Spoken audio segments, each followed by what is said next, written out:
We are always hijacked and puppeteered by cultural myths. They're invisible as air.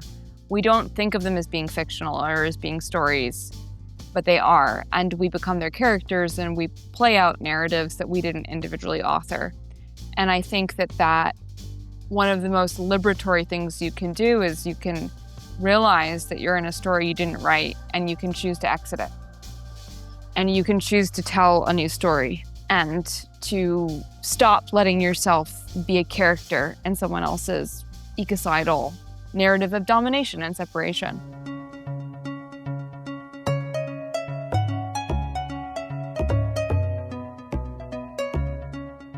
Welcome to Human Nature Odyssey, a podcast exploring how to come home to the world. I'm Alex Leff.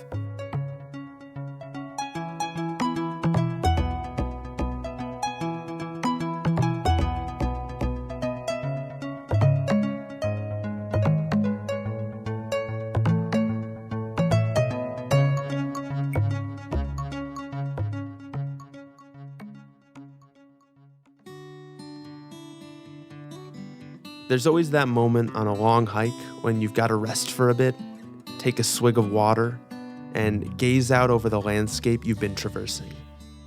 In the last episode of Human Nature Odyssey, we looked out on our odyssey thus far. These past few years, we've been exploring the consequences of a global civilization that sees itself on a linear march towards endless growth, progress, and control. But if we're going to leave behind a world for future generations that we'd be proud of, we need to tell a different story. Not a quest to conquer the world, but an odyssey where we learn to come home. Sophie Strand is an excellent person to help us do exactly that. Sophie is a poet and author based in upstate New York's Hudson River Valley. She writes beautifully about ecology, mythology, and animism. Sophie is the author of books like The Flowering Wand, The Madonna Secret, and most recently, The Body is a Doorway, her memoir about living with chronic illness and how that reshaped her understanding of the ecological unraveling all around us. In this conversation, we explore death and rebirth, the power of stories to heal or harm, and what it means to compost old narratives from 1001 Arabian Nights to the ancient Greek epic of Odysseus' Odyssey, so something new can grow from them. All right, and without any further ado, here is my conversation with writer Sophie Strand.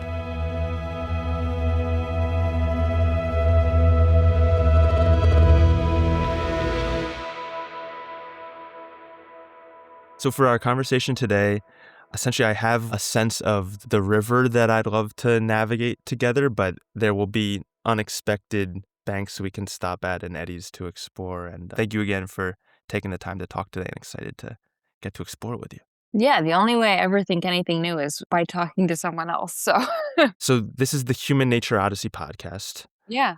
Thinking about humans and nature, I think our culture tells this story that humans are the main character, and we even have this word, the environment. We think of as like this background, it's just the setting, and we're raised to ignore it. It's almost as if our culture is just a nose, and this nose thinks it's the only intelligent part, and the hands, the feet, the head, just a bunch of stupid stuff. It's all about the nose, and then there's all the not nose. It's almost like the nose doesn't have a word for the body. And I see you as someone exploring this interconnected body as something to have a relationship with. And I was curious, is that an understanding you were raised with, or is that something you came to? How has that evolved for you? Well, first, that's a great metaphor, a great way of explaining that disconnect, that we are part of an extended cognition, extended embodiment of which we are one small part, yet we think we are on top of that or separate from it, separate from the dynamic dance of the biosphere, when it is the very thing that bodies our bodies. I was lucky enough to be raised by pretty I would say, feral academic spiritual writers on a kind of unofficial animal rehabilitation farm up in the Catskills. And they were studying interfaith groups. My dad's an ex-Buddhist monk. My mom is kind of a ex-Catholic pagan. Mm. At the dinner table, there were often, rabbis, environmentalists, writers, nuns. So there were a lot of different paradigms on the compost heap and a pretty generous understanding that each of them was worthy of attention, but not necessarily the sole possessor of truth. And for me, an understanding that we are part of this larger ecology was, I think, the key takeaway from all of these different traditions. This kind of animism that we see crop up in most traditions across the earth. We see a kind of a biodiversity of different types of animism, an understanding that the earth is alive, different beings are alive, albeit differently than us. And so, yeah, I think my parents definitely they oriented me towards that, and then I developed it for myself. I do think, though, that there was a key moment of flowering into a deeper understanding of that through my own embodiment post-college. I'd been very, very sick, and then I went to Bard College and became pretty infected by philosophy and academia. And after that, I had to deprogram from Mm. this sense that human beings are rational, that we are in any way separate from the world itself. And so I think post-college, I had to unlearn a lot of things I had learned and come into reclaim a new version of animism. Because I imagine, animism is something that, just like all of these philosophies, we can study and think about. But I imagine animism itself has to be embodied to truly Yeah. understand. I'm curious what steps you found yourself taking to feel the more embodied side of it.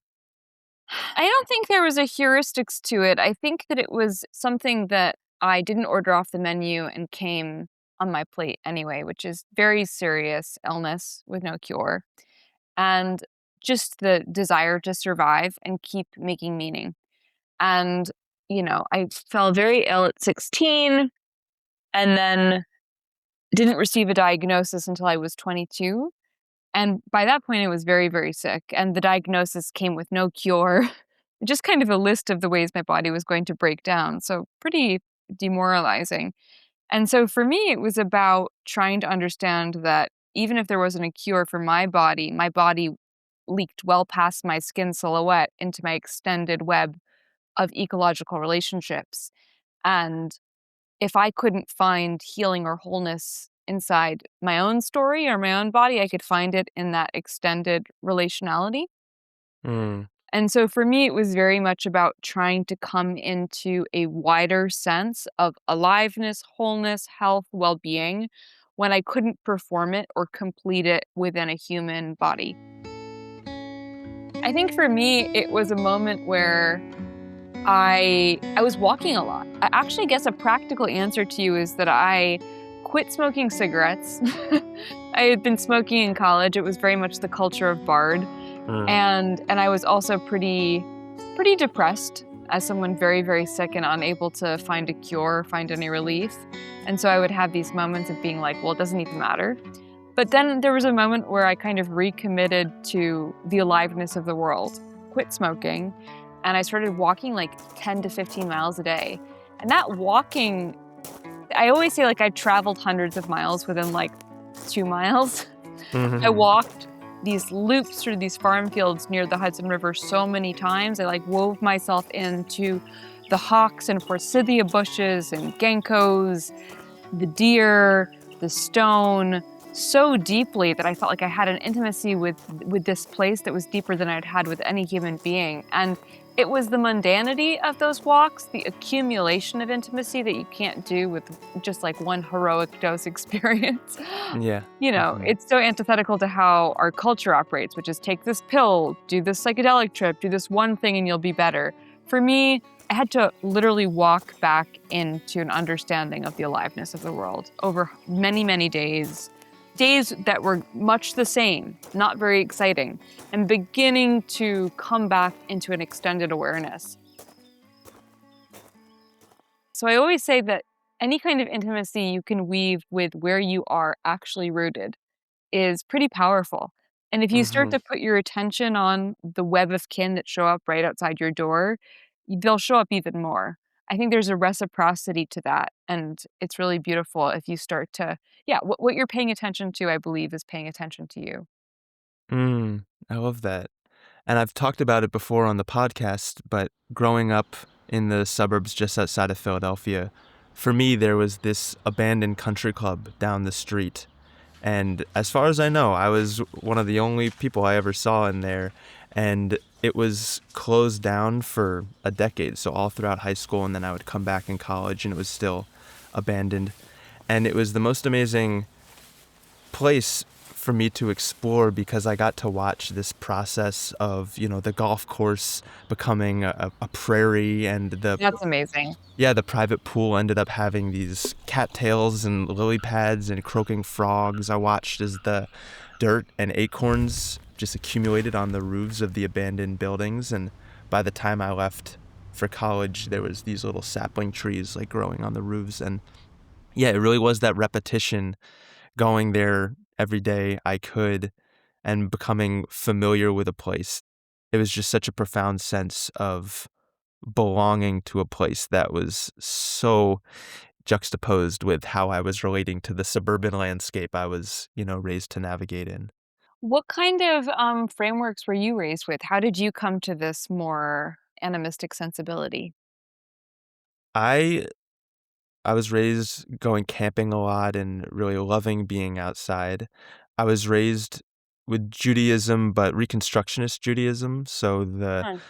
the philosophy is that the stories from the Torah are not to be taken literally, but something to be wrestled with and challenged. Yeah. And the whole point of these stories are to kind of be playful with them. Our rabbi talked about God being the breath of life and kind of more integrated into the landscape. So that helped give me a certain, prejudice towards wanting to view the world that way. But I still feel like my own, relationship with other species is surface level. It's something that, moving back to Massachusetts last year, I wanted to be in a place where I could be surrounded by other people who were kind of into herbalism and permaculture and thinking about that.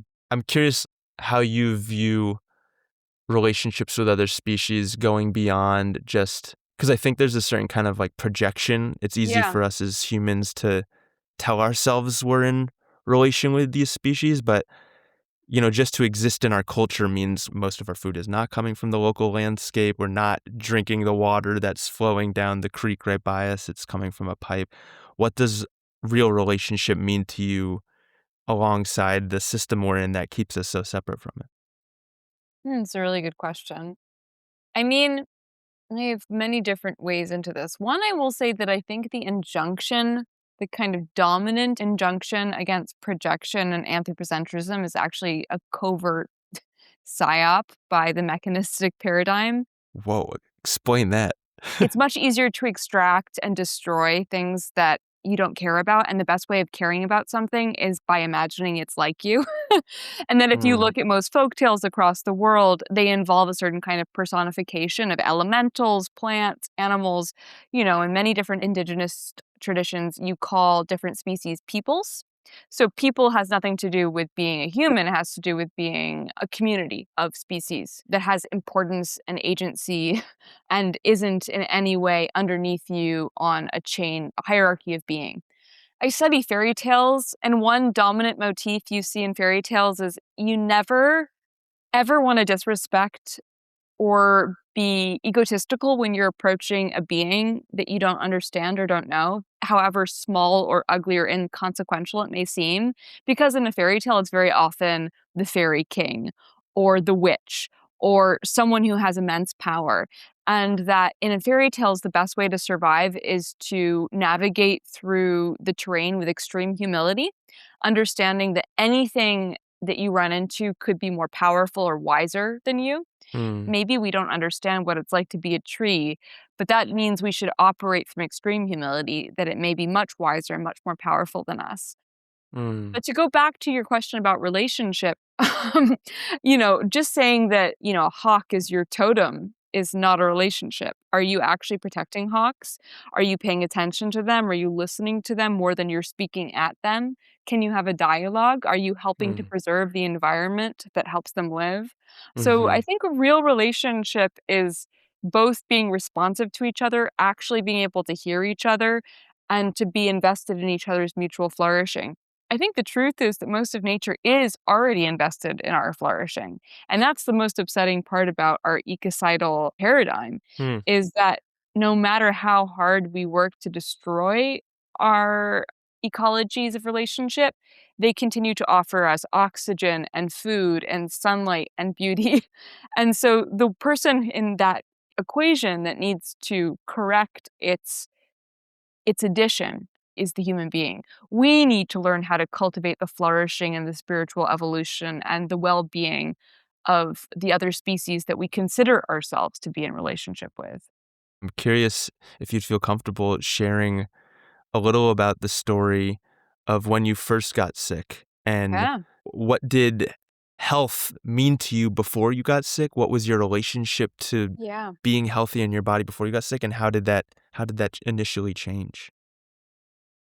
Whew. Well, I write about this in The Body as a Doorway, but I was quite healthy and I was very athletic and didn't experience my body's ever slowing me down. But I also was quite disembodied. And weirdly enough, within this fairly sick culture, burnout culture, as Byung Ho Chan would call it, that disassociation actually made me quite optimized, quite successful. Hmm. I could run long distance races, I could stay up all night, I could do all the drugs, I could write papers, I could produce and produce and produce and never take my body into account. And then one day, my body failed. Overnight, my whole body shut down. I went from being a track cross country runner, very, very healthy, to not being able to eat anything, kidneys, gastrointestinal tract, heart, brain, everything shutting down, no explanation. And I never went back. So, a very simple explanation is that the first couple of years were very, very hard because in our culture that it has inherited Christian ideas of sin and Mhm. rearticulated them within a mechanistic framework that doesn't acknowledge them, we somehow believe that health it represents our own personal effort. That if we're sick, we haven't tried hard enough, we haven't eaten good food, we're somehow in sin, that we've failed, or we haven't paid enough money, that health is something that belongs to an individual and is earned by an individual. And it's a very punishing framework. If you get sick as a young person, you're supposed to have a heroic narrative and get better, and then write a book about it. And I didn't get better, and I Mm. got sicker and sicker, and so I felt exiled from youth and also from classical illness narratives of getting a diagnosis and getting better, and I felt very alienated by that. But in another way, I had been very disembodied. Becoming ill dropped me back into my body. I couldn't escape it anymore.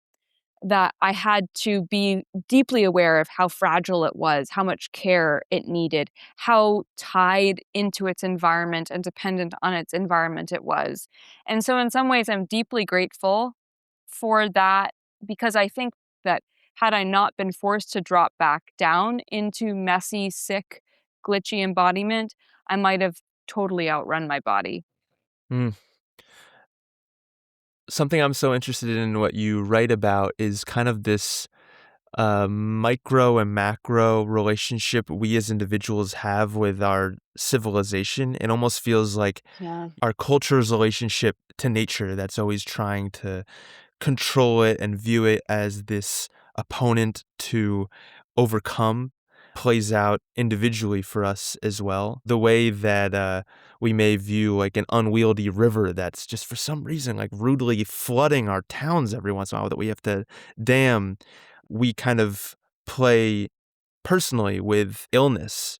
When someone has a serious disease, people talk about like, well, you have to fight it.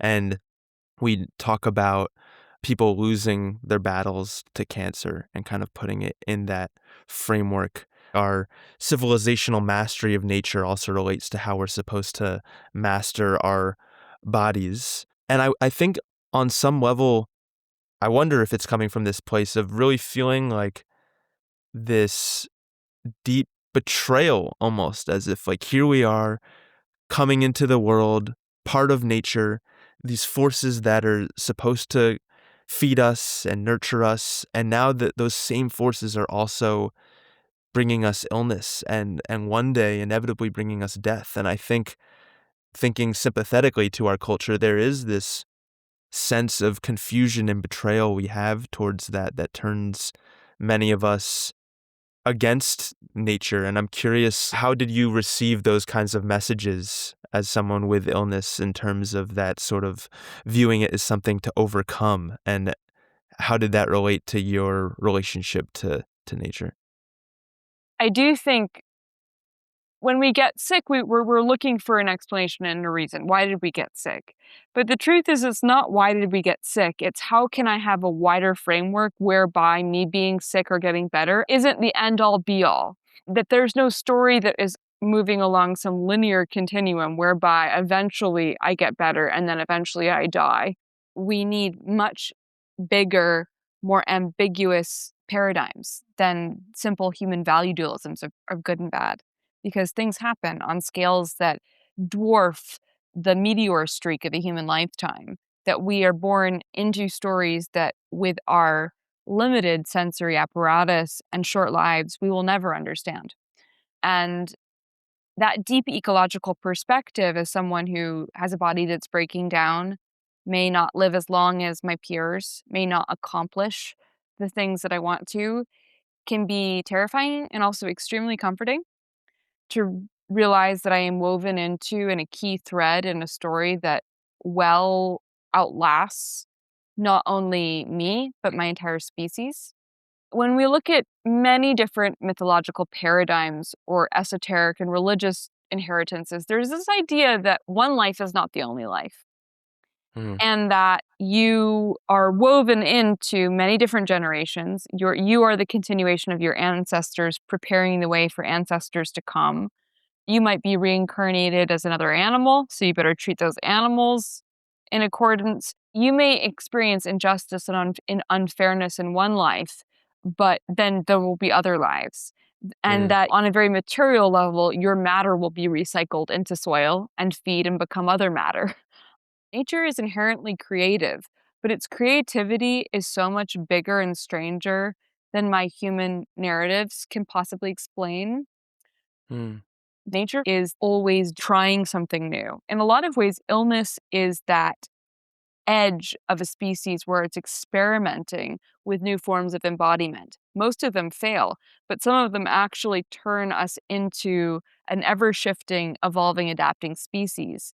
We forget that our hands were mistakes that then turned out to be exactly adapted to a shifting ecosystem. That everything that we think of as being purposive today was in some ways initially an illness, a genetic malfunction, a defect that then proved useful. Mm. And then in fact, to glitch, to defect, to be wrong is to always be experimenting with new ways of surviving. In your book, The Body is a Doorway, you relay this great tale between the wizard Merlin and the young King Arthur. I want to ask you, what is Merlin's advice to how to deal with tragedy beyond our control? Anytime you are wallowing in your despair and you feel like all hope has been lost, learn something. Turn your attention outwards towards another being, another idea, another story, and learn something. That whenever you feel like you're being trapped within yourself and your circumstances and how unfulfilling or horrible they are, learn something. Or like try and imagine yourself as another species, as another being. Extend that kaleidoscopic empathy, that imaginative empathy. If you feel bad, imagine how another species is dealing with pollution and forest fire smoke in the air and anthropogenic sound disruption. Like, imagine otherwise. Extend your empathy and your attention outwards. And so for me, that has been the lifeline, which is when I become so mired in my own physical breakdown and suffering, I get really tired of my brain. And instead of becoming paralyzed with depression and defeat, I try and learn something new. And it's been, I have to say, it has like saved my life. It's like right now I'm dealing with fairly weird and difficult autoimmunity, and that my doctors can't explain and can't cure. It's very, very unpleasant and hard to hold because it doesn't have an answer or a cure. And Mm. instead of being defeated, I was like, okay, I want to learn a lot of new things and be thinking about really delicious, juicy things all the time that are not this. That I want to turn my attention towards joy and beauty and romantic stories and narratives and flowers and weird science, so that my brain isn't as defeated as my body is. It's interesting in the book you talk about how stories save you. Yeah, And I'm so curious about this relationship between the body and the mind, because one way, our stories and the mind can dissociate us from our bodies, but in another way, they can also help us access them as yeah. well, too. I mean, one thing I think about a lot as both a patient and inside of a medical paradigm, and also as a storyteller, is about placebos and nocebos. Mm, Placebos as being stories that we tell that activate our immune systems and help us to manifest the best possible physical outcome, even when it would seem that we were headed towards defeat or failure or death. That, placebo effects have been shown experimentally to outperform many drugs, many antidepressants. They're extraordinarily powerful. They're really theater. It's good medical theater, good storytelling, telling someone a good story about what is possible in their body. But equally powerful are nocebos, and in fact, they're more dominant within a for-profit medical system, which is hmm, when we don't make eye contact with people, don't remember a patient's names, make them rearticulate constantly their patient histories, when we tell them a list of side effects, a bad prognosis, they are much more likely to manifest the worst possible outcome. So bad hmm, story enmeshes itself in our soma's predictive processing. We predict a dystopic future for our culture and for ourselves. I oftentimes say like we should be very careful when we write dystopias because we've seen that we've created the worst technologies in dystopias that were written decades before. So we should be careful about what we're dreaming into being because we may predict it into being. And so storytelling is powerful, and it can be a powerful good and a powerful bad. Bad story, good story, placebo, nocebo. And so for me, as both someone dealing with illness and someone making story, I always want to be creating the most powerful placebo possible to activate a cultural immune system that can bring us back into resilience and responsiveness with our environment. And also that placebo that helps me see the door is locked and see an open window out to wider versions of embodiment and health that my doctors might think I would never achieve. mm. And I really loved the what you write about this prompt you kind of give yourself, facing your own mortality and not knowing how much time you have. What is the story that you have to tell? And I really could relate to that. It's actually partly how this project, Human Nature Odyssey, was born, contemplating the unknown of the limited time I have. And there's always this sense that the stories that I most care about, I feel like, oh, I'm not ready to tell them. I need more time to prepare. But I came to a point where I even wrote down this prompt of like, okay, if I was told I had 24 hours left to live, what would I do? And I was thinking like, well, I have these stories that I would just need to tell. It's a good prompt. I mean, Yeah. I always bring up Scheherazade, of the Arabian Tales and just That's where I was going with this. I wanted to steer us exactly to this. So, the Arabian Nights is something we hear and we don't know exactly what that is. Could you tell us the framework of those stories? And yeah. the way you talk about it in the book that I think is so powerful is your work talking to the girls about storytelling as survival and then relating that to Scheherazade. I love how you tie that together. Yeah. I was mentoring these young female writers at high school and just noticing how they were dealing with a lot of the same sexism and cultural limitations that I had been through when I had been in high school, and kind of feeling sad that, nothing had changed and things had in fact gotten worse. And then I was thinking about the famous Arabian Nights, which are these marvelous tales. We know, Aladdin is one of them. what's the one with Open Sesame? I'm trying to remember. Alibaba and the 40 Thieves, 40 Thieves, right? yeah. But the frame narrative whereby all of the stories live inside is that there's a king, King Shahryar, and he marries a new woman every day, and then he kills her the next day. Ay, ay, ay. And finally, his vizier, her daughter is one of the only ones left. She's very canny, very smart, though. You know, her father is incredibly inconsolable because he knows she's going to be killed. She says, "Don't worry about it. I've got this." She goes in, and that night she says, "Before we sleep together, before you kill me tomorrow, I'd love to tell you a story." And she devises, I would say, one of the first cliffhangers, which is she tells a Hmm. story that's so compelling and she doesn't quite finish it. She refuses closure, such that he is compelled to keep her alive for one more night to tell another story, to finish it.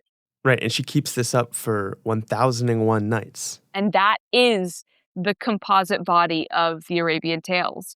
Hmm. However, for me, Scheherazade is this really interesting figure to think of as being storytelling as adrenaline. Storytelling not as just being this hobby or this pastime, but being this way of staying alive, convincing someone else to let you stay alive, this survival adaptation. And how can we access storytelling as being this really key tool, evolutionary tool, in convincing other beings to keep us alive, ourselves to stay alive? In my book, The Body is a Doorway, I even cast the biosphere, the earth itself, as Scheherazade, telling these urgent stories with a syntax of glaciers and shifting climatological pressures and rising sea levels and temperatures, that climate change itself is a kind of ecological material storytelling that's trying to convince us to stop our extractive processes that are driving the earth out of its stable realm of homeostasis. The times are urgent. We are well past the cliff whereby we are falling into escalating extinctions, rising sea levels, rising temperatures, and off-ramp, unpredictable consequences. Like, these things are going to happen at this point. We can't stop them. But we're going to need to start getting really clear about the stories we want to survive and the stories that might help us live in a more communal, resilient way. So yeah, it feels like a time where we can't take any kind of communication, be it artistic practices or storytelling, as being non-important. It has to be our most urgent story. Yeah. Because as a human being, we can do this practice, which is like, what are the last stories we want to tell with our limited time? What if we had limited time as a species? Mm-hmm. What are the last songs you want to sing as a species? And you give this prompt to the high schoolers that you were working with, what is the story that will save your life? Mm-hmm. You also put it, how do you stop a narrative that will destroy you? And it's by telling other stories. And so you put out this idea that I found so fascinating and compelling. There's the 1001 Arabian Nights. What are the 1001 nights of climate change? Yeah. What are the stories we would retell? That's a great question. I mean, that's an anthology of many different people. Like, maybe someday I'll have an opportunity whereby I can anthologize other people's stories. Well, you kind of explore a few examples of this, and I wanted to ask you about them. One being composting, Jesus' story. Yeah. You talk about the Odyssey. I wanted to touch on some of that with you because I think that for, a segment of people, there's this idea that something like Christianity, which has been used by empire to persecute people and feels very limited, and it's like very much part of the expansive extraction culture that we live in. I think there's this desire to want to kind of throw out those old stories and just tell new ones from scratch. And as I was sharing with you, I was raised in Reconstructionist Judaism, which is not about discarding these old stories, even the ones that are about like pretty Yeah. morally questionable things. We're not holding these stories up as like the ultimate divine blueprint of great morality, but these stories are rich and worthy of our wrestling. And the metaphor you talk about is composting Yeah. these stories, and specifically with the story of Jesus and Mary Magdalene. I'm curious what you found in that process of resurrecting a story, composting it. What aspects of that story would you include In the 1001 Nights of Climate Change, if we're trying to Yeah. survive as a species a little longer? Yeah, when I study myth, the history of myth and civilization, I always say reroot, rewild, and retell, which is many of the Mm. stories that come down to us have been uprooted from their original ecological, sociopolitical context, and so they no longer make sense, and they easily can be co-opted by empire and other cultures. Jesus is a classical example of this. He's an anti-imperial, anti-agricultural, very marginal, probably illiterate storytelling healer in northern Galilee trying to reform Judaism, who's killed when he's just beginning to kind of concretize his message, and then is co-opted by the very empire that killed him. So It's the craziest historical irony of all time. I always say it's like a very bad game of telephone. Like, Mm. the Christianity that comes down to us is so many levels of mistranslation that it bears very little to do with what may have actually been said by the Galilean storytelling healer. That would be a fun version and a maniacal version of telephone, to have the goal be, how can you try to manipulate the story you just heard and use it to then Yeah. pass along a more, manipulative story. It would be called, like, empire telephone, because that's what it does. Hmm. The best way to dominate a culture, if you're an empire, is not to try and erase its myth, but to co-opt it. That in a lot of Mm. ways, you can see Greek mythology as co-opting earlier partnership cultures in the Mediterranean basin, and then Rome comes in and co-opts Greek mythology and updates it. So when you go in to colonize a people, the best way to bring them into the fold is not to get rid of their gods and goddesses, but to take over their gods and goddesses. So, And it seems like it goes both ways too. Like, if you're going to try to compost an yeah, imperial mindset, how do you use those mythologies to to help turn it people all root back more? itself. Yeah. So Yeah. for Jesus, what I did is I thought I don't want to write a nonfiction book that makes any claims to expertism. There's no way to pin down the historical Jesus. We can look around him, we can kind of feel his photo negative, but we'll never be able to actually locate the person and what he may have actually said.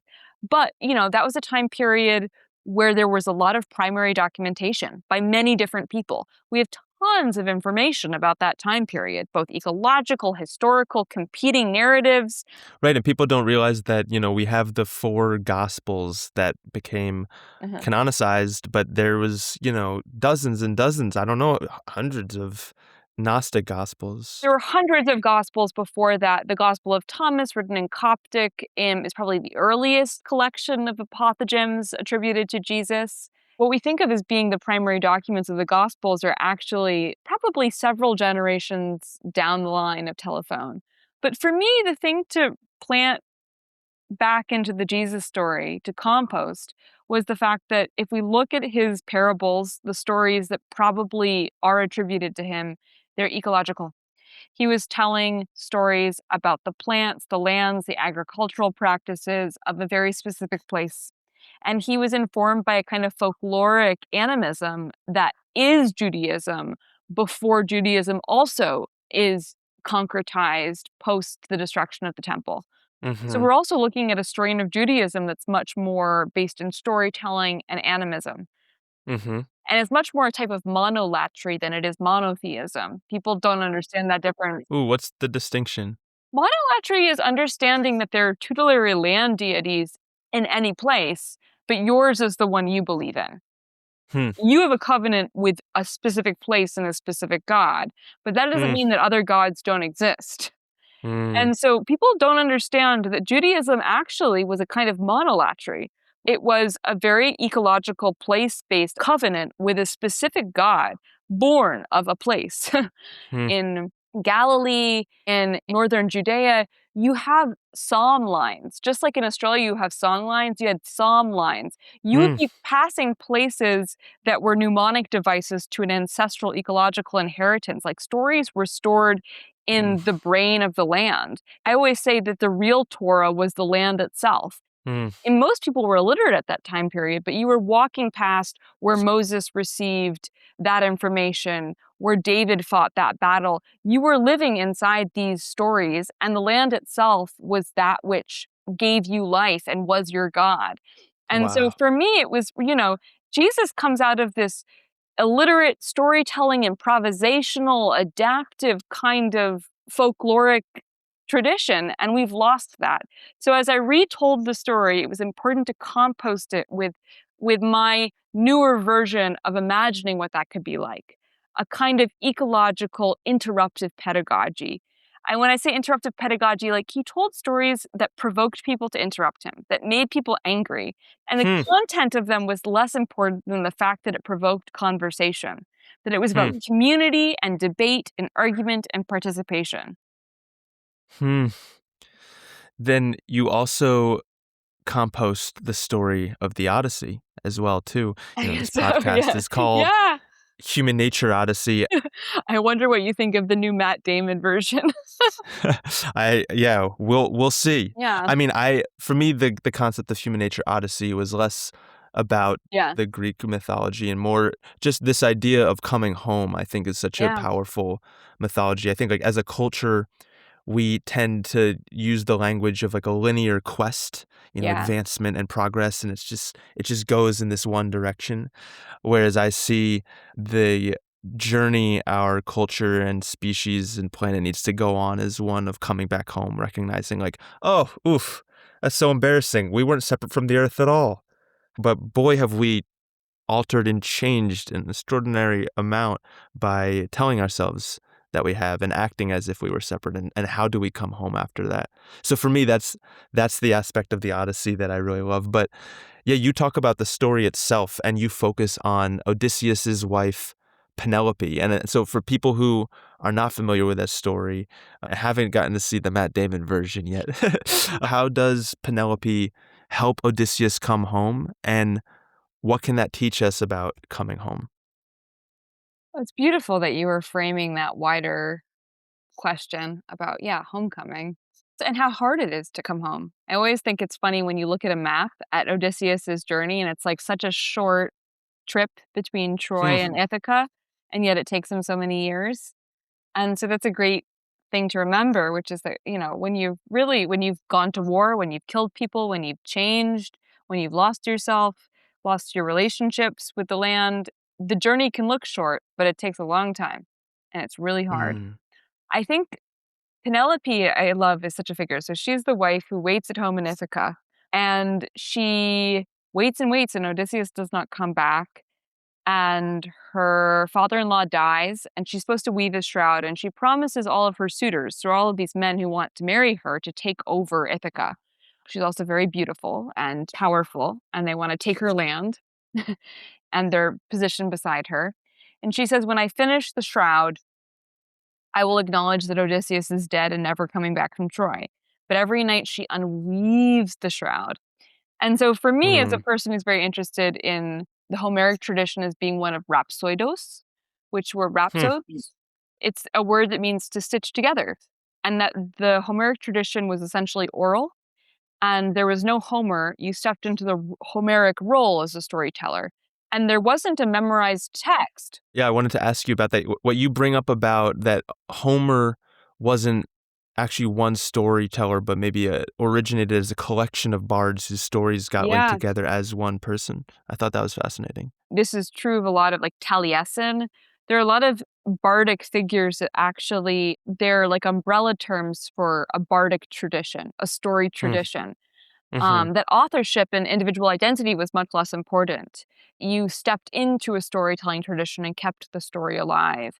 So, in a lot of ways, the Odyssey is built to be broken down and then restitched back together. Just as Mm. Penelope weaves the shroud and unweaves it to keep open the possibility of Odysseus making it home, so does the Odyssey itself come from a tradition that is built to be unwoven and woven back together again. And in Hmm. that way, we think of storytelling as being static words on a page that are unresponsive to our questions, that don't evolve or adapt. The truth is, for most of human history, knowledge and story transmission has been oral. It's been a verb more than it has been an object, something that is relational and adapts each time it's retold. And you keep it alive by keeping it changing. If you tell a story the same way in a different place, you could get your head cut off by an angry king. So it's important to let your story have an organismic, ever evolving quality. And so for me, Penelope teaches us to weave and unweave our stories such that they don't get stale and don't cause us to go extinct. And that to come home, we need to be Odysseus, but we also need to be Penelope. That Penelope keeps open the possibility of Odysseus coming home by unweaving the shroud, never completing the tragic narrative, never completing the story each night. So I think if we find ourselves in some limiting narrative where we feel defeated or hopeless, we can ask ourselves, how do we unweave that shroud? How do we write a Hmm. new story or unweave the story such that it's messy enough that something new can come in and interrupt us? Mm. And such an interesting balance to have to strike, to leave an openness for new narratives, to not just be sure of our doom and demise. And at the same time, at the end of your book, you kind of explore this expectation of the storyteller to tell us about how things get better. Yeah, And you resist that, I think, really beautifully. thank you. You have this sentence that is almost like a prayer I took a note of that I'd love to share here. You write, I am not feeling better, and I may feel worse, but I am feeling with every part of me. Can you feel with me? And I'm curious how you came to that acceptance of where you were at and the lack of like a neat ending of things getting better, but then also like Penelope, how do you leave open the space for things to get better? How do we navigate that? I think when I was writing The Body as a Doorway in particular, I was very aware that I was writing into a tradition of illness memoirs that really trend towards trying to tie a bow. Like Mm-hmm. many of them, I would, if not most of them, end with someone having some kind of resolution, meeting a partner. Even if they don't get better, something good happens. Like there's some way of offering the reader closure. And I did not want to offer, as someone who had been sick and looking for books that helped me understand my experience, I wanted to write the book I wish I could have given to myself, which is one that Mm, says that life is worth living even if it doesn't have completion or closure or wellness or meaning, that you keep making new stories, you keep dancing. And so for me, it was very important to not write either a bad ending or a good ending, to keep it as wide open as possible, to keep the door open. I think in my own life, I am always trying to question my stories mm, and notice when I'm becoming too fatalistic or too optimistic or too dedicated to one outcome. mm-hmm, Always trying to hold myself open to changing my mind and risk changing my mind in conversation with other beings and other people. To let myself be able to change tact and change course and be interrupted by the world. And I think that that's not a comfortable position to take. And I think that our culture prizes comfort to a problematic degree or safety. And I think that we need to get better at staying in uncomfortable shapes because sometimes the most interesting information occurs when we are staying with that discomfort of not getting an answer, of not accelerating into certainty. I would rather be unclear about something than accelerate into the wrong answer. And I know this mm-hmm. because I've done it before, which is accelerate into the wrong diagnosis or the wrong relationship or the wrong business contract. That I think that staying with uncertainty and humility and curiosity is a much more interesting creative place to be, even if it can be profoundly uncomfortable. And that's such a powerful way to kind of frame the journey that our civilization is on. I guess one of the stories that I would want to compost is the story of Adam and Eve in the Garden of Eden. Just this idea of coming home. You know, we know how Adam and Eve are banished and there's this fiery sword and they can't ever come back. But what would it look like for Adam and Eve to come home after all that? And even if our culture manages, or when our culture is forced to cut it out with all this stuff and live more humbly, we're not going to be returning to a world of abundance and vitality necessarily. You know, I think, as we were talking about earlier, we culturally maybe have like some resentment to nature. Why isn't it just like taking care of us all the time? How could it possibly make us sick? How could it possibly let us die? And that resentment we've had has caused so much conflict in our relationship to the natural world. And I worry that as things continue to collapse and unravel, and our climate is even more chaotic than ever before, it's going to be tempting for us to be even more resentful to the gods for not taking care of us. But how do we actually form a loving relationship to the land even as things continue to deteriorate and decay? Like, how do we find ourselves back home in an Eden that is not at all like the one we left? I was watching Chernobyl, the TV show about the nuclear meltdown. That was my way of unwinding after doing a lot of work. I was like, I've never seen Chernobyl. I think I'll watch that. Yeah, and just give yourself a nice relaxing treat. I think a lot about the nuclear waste we've created and the ways in which it will offload and change the environment for thousands of years to come. And think about how there's no purity, that whatever comes next, we are going to have to learn to digest and collaborate with a lot of toxicity that we have created. And like the oyster mushrooms in Chernobyl growing towards that radiation, learning how to digest it, we're going to need to learn how to take responsibility for the toxicity we have offloaded onto our web of kin. And so that's really important for me to understand. To speak to that resentment, though, something I think about a lot is sobriety and like AA. And about how human beings are all addicted to a culture of separation and to the ease of late-stage capitalism. That honestly, we probably won't change anything because we just want to still be able to drive to the grocery store to buy our food. Wouldn't that be No matter nice? how woke we are, how educated we are, we're still, each and every one of us is addicted to some kind of consumerist paradigm whereby we are hurting other beings and contributing. Yeah. And it's very hard to interrupt this. None of us are sober. And even if we're more sober, it's like how you're always an alcoholic. You know, even if you've been sober 20 years, you introduce yourself at a meeting as an alcoholic.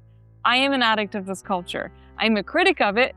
I recognize I'm addicted to it. I'm still addicted to it.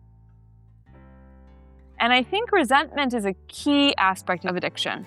Resentment is a way of not changing your behavior, and it's a way of saying I'm a victim of circumstances and I'm not responsible for my actions. I honestly think we should be 12-stepping as a species. Who can we apologize to? What is my higher power? What is going to help me make meaning in this process? How can I take accountability for myself? How can I make meaning when I've hit rock bottom and it feels like there's no meaning? That's the moment when something really powerful happens. You make a conscious decision, this moment of sheer willpower to say, no, I'm going to make meaning. I'm going to take responsibility and accountability, and I'm also going to apologize and mend my relationships.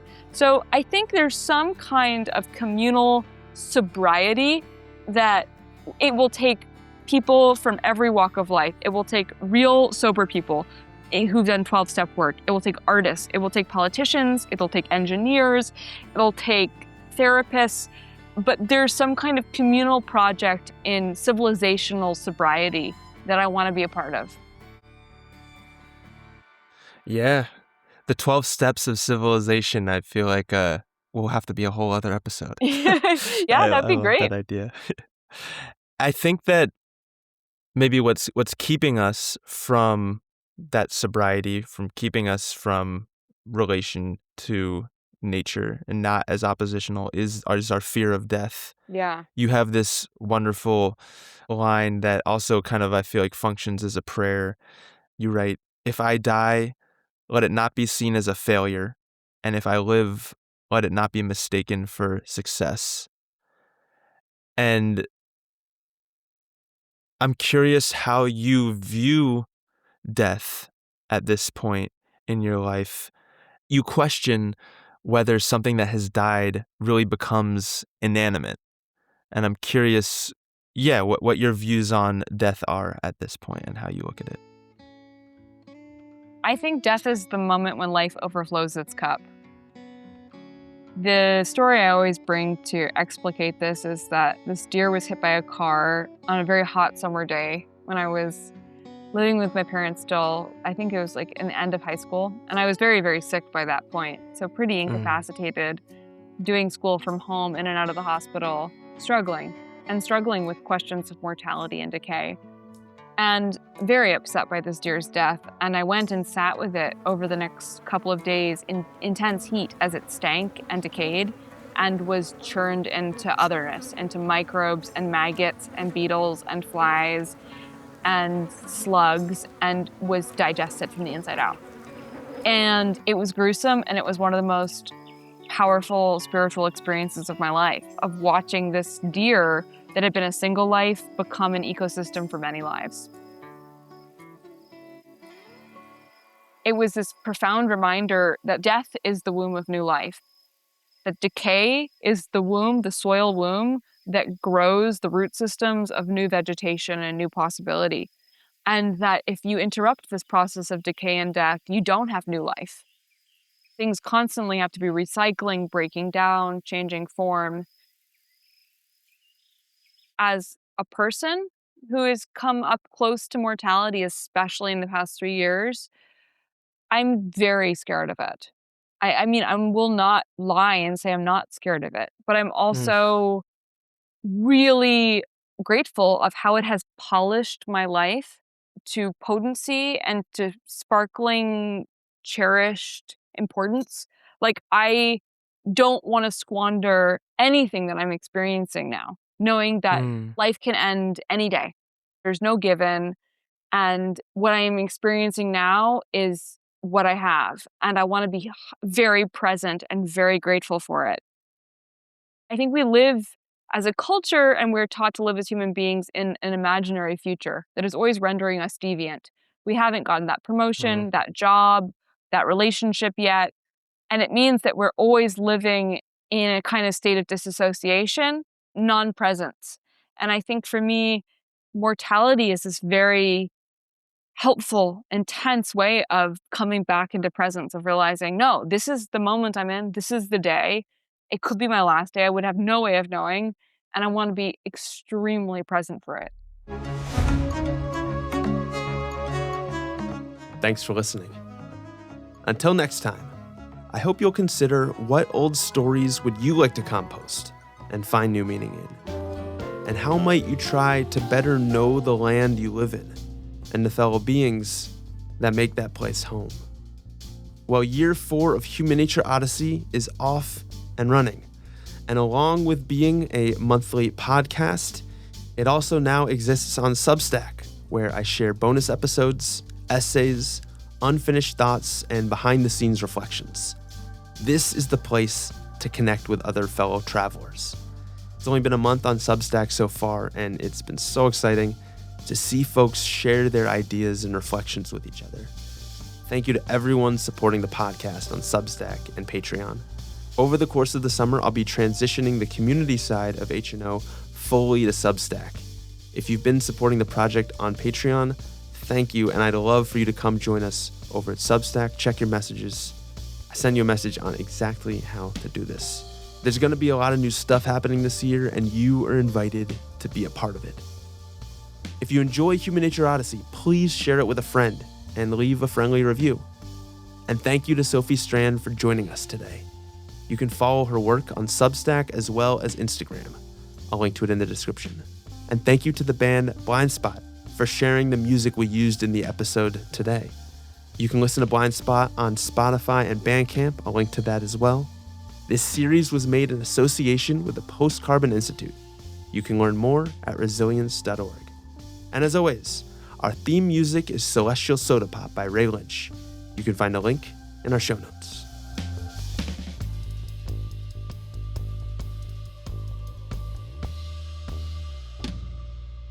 Talk with you soon.